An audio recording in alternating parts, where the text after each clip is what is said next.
ఆసిమ్ మునీర్ భారత్ని భయపెట్టేస్తున్నాడు. ఎలా అంటే సిడిఎఫ్ అయ్యాడు కదా, చీఫ్ ఆఫ్ డిఫెన్స్ ఫోర్సెస్ నియమించారు కదా పదవి కొత్తగా.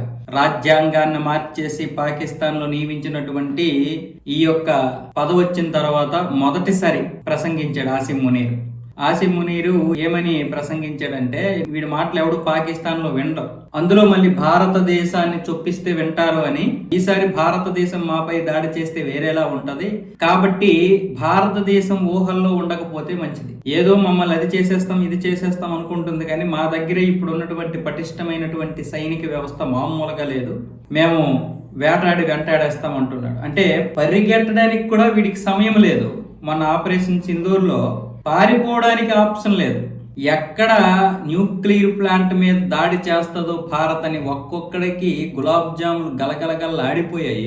మళ్ళీ ఏమొచ్చేసి వీడు భారత్ ఊహల్లో ఉండకూడదని హెచ్చరికలు జారీ చేస్తున్నాడు. ఈ ప్రసంగం ఎవడు వినడవు, ఎందుకంటే ఇప్పుడు త్రివిధ దళాలకి ఒకేసారి నాయకుడు అయ్యాడు. ఈ రక్షణ మంత్రి ఆసిఫ్ ఖవాజా కూడా వీడంటే ఇష్టం లేదు. అలాగే మిగతా ఈ ఎయిర్ ఫోర్స్ కి సపరేట్ గా ఒక చీఫ్ ఉంటాడు, అలాగే నేవీకి ఒక చీఫ్ ఉంటాడు, ఆర్మీకి ఇప్పటి వరకు ఆసిమ్ మునీర్ ఉండేవాడు కదా, ఇప్పుడు మొత్తం మూడింటికి కూడా చీఫ్ అయిపోయాడు కదా. ఇప్పుడు వాళ్ళిద్దరికి కూడా పడ్డం లేదు, అంటే air force chief navy chief వాళ్ళిద్దరికీ కూడా వీడంటే పడ్డం లేదు. అలా అంతర్గత సమస్యలు రాకుండా సైన్యం మీద పట్టు పెరగడానికి తీవ్ర ప్రయత్నాలు అయితే చేశాడు, అందులో సక్సెస్ అయ్యాడు. కానీ వాళ్ళ పదవులకే ఎసరెట్టేస్తాడని అనుకోలేదు. ఇప్పుడు ఆసిమ్ మునీర్ ఎంత చెప్తే అంత. పాకిస్తాన్ లో షహబాజ్ షరీఫ్ మాట ఎవడు వినకపోయినా వాడికి ఎటువంటి శిక్ష ఉంటుందో ఉండదో, కానీ ఆసిమ్ మునీర్ ని గనక ఎదిరిస్తే ఇమ్రాన్ ఖాన్ పరిస్థితి అవుతుంది. అంటే అలాంటి పదవిని కట్టబెట్టేశారు.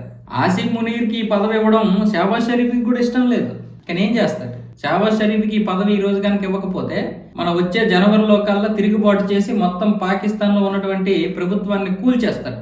అందుకు షహబాజ్ షరీఫ్ భయపడ్డాడు. నవాజ్ షరీఫ్ కూడా అదే చెప్పాడు, ఒరే తమ్ముడు నీకు పదవి కావాలనుకుంటే మాత్రం వాడు ఏం కావాలో అది ఇచ్చేసే, లేదు నాకు పదవి పోయినా పర్వాలేదు అనుకుంటే ఇమ్రాన్ ఖాన్ లాగా అయిపోతానని నీకేం ఇది లేకపోతే నువ్వు ఎదిరించు అంటే షహబాజ్ షరీఫ్ ఏం చేస్తాడు.